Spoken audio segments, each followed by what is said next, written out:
This video is about letter writing, a skill that can be a foundation for good writing. The video includes a letter written by Gandhi to Hitler, another letter full of amazing words that a writer used to land the job, also a very witty letter that film star Tom Hanks wrote, and a short but scathing one that American founding father Ben Franklin wrote to his friend turned enemy in the British Parliament. Do keep watching, but first, if you haven't already, subscribe to The English Nut on Instagram, Facebook, and YouTube. Thank you.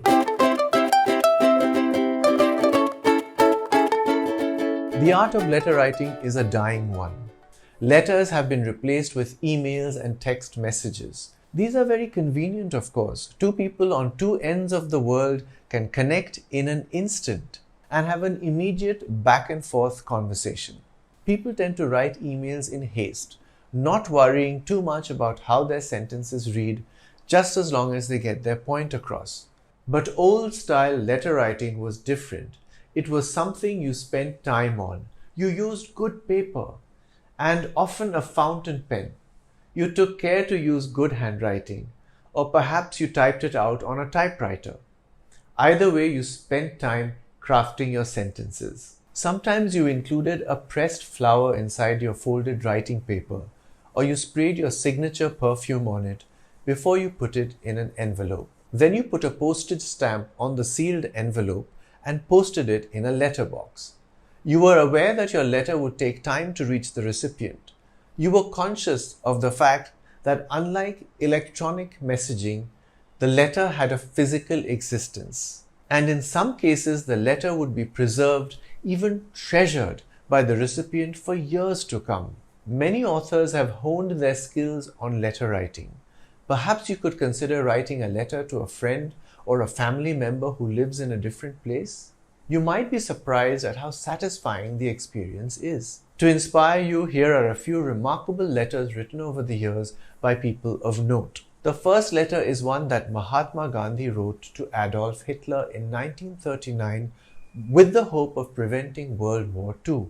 Dear friend, Gandhi wrote, friends have been urging me to write to you for the sake of humanity, but I have resisted their request because of the feeling that any letter from me would be an impertinence.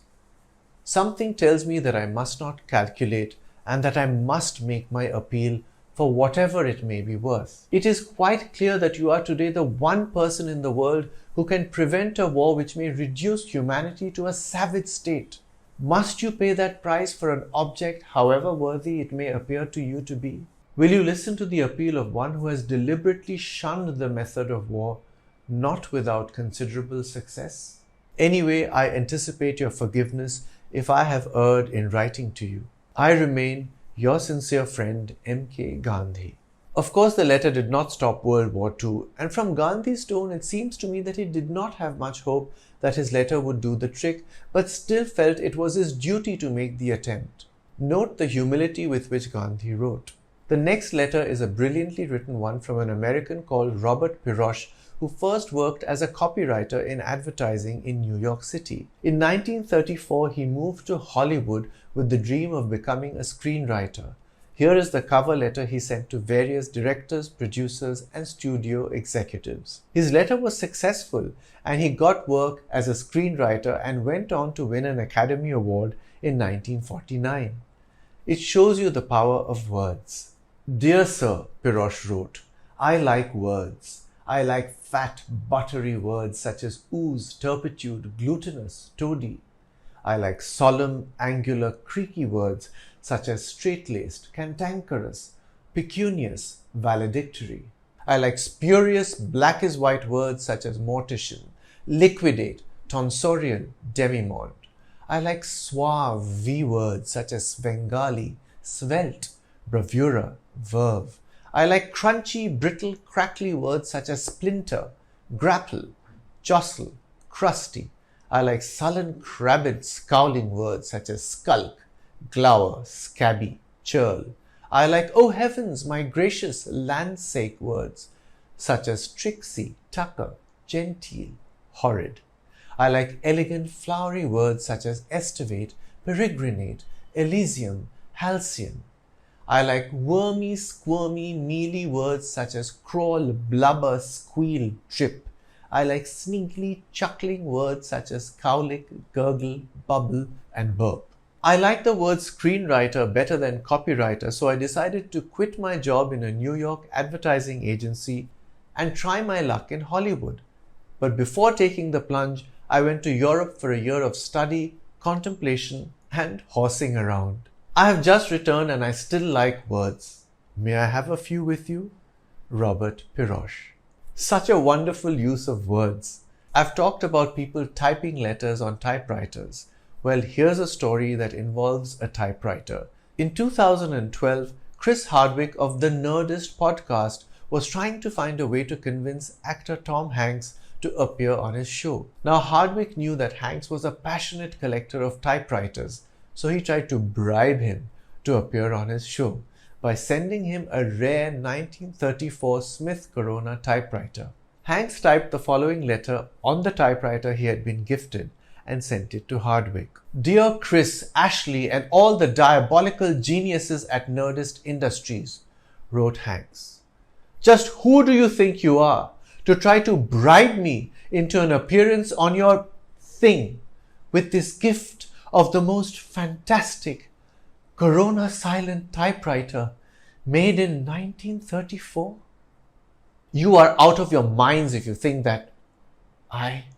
Wow, this thing has great action and this deep crimson color. Wait, I'm not so shallow as to.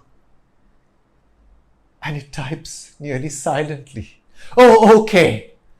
I will have my people contact yours and work out some kind of interview process. Damn you all to hell. Tom Hanks. In other words, the gift of the typewriter worked.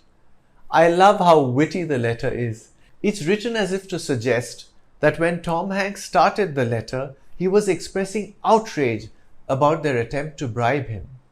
But by the end of the letter, he was so taken by the typewriter, he caved in and agreed to the interview.